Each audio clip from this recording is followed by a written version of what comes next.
Доброе утро всем! Сегодня утречком красота, прохладно немного, но солнышко светит, птички поют. Все идет по воле Божьей. Сегодняшний день прекрасен. Главное, чтобы в этом дне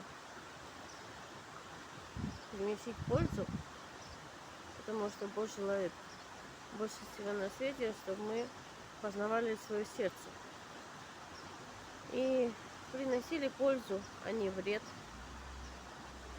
пользу самим себе, пользу окружающим.